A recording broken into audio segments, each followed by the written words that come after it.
জীবন এক অদ্ভুত পথ চলা, তাই না?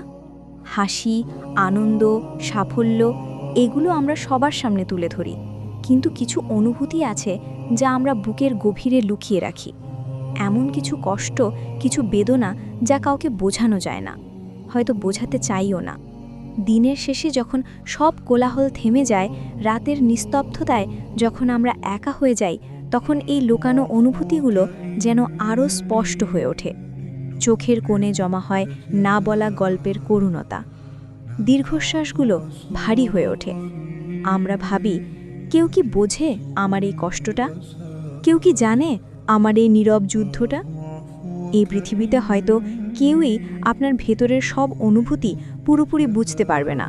আপনার মুখের হাসির আড়ালে লুকিয়ে থাকা কষ্টটা হয়তো অনেকেই দেখতে পাবে না। আপনার কাঁধের উপর চেপে থাকা অদৃশ্য বোঝাটার ওজন হয়তো কেউ অনুভব করতে পারবে না।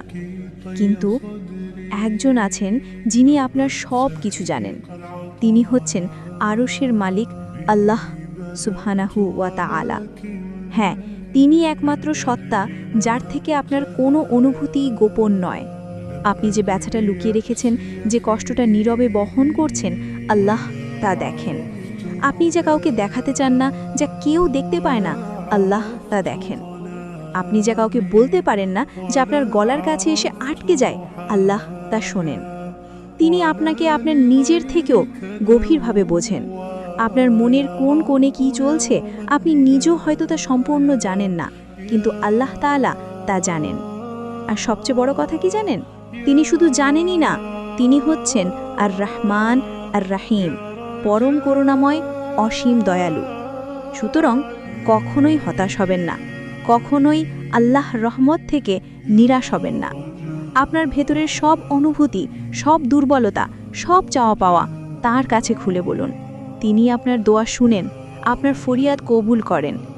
তার দয়া এত বিশাল যে আমাদের সব কষ্ট, সব নিরাশা তার রহমতের সাগরে বিলীন হয়ে যেতে পারে।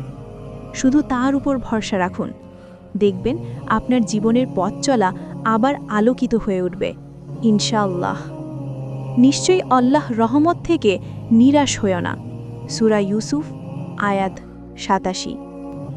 এই ভিডিওটি যদি আপনার ভালো লেগে থাকে তাহলে অবশ্যই লাইক করুন, শেয়ার করুন এবং আমাদের চ্যানেলটি সাবস্ক্রাইব করুন। আপনার মূল্যবান মতামত কমেন্ট করে জানান।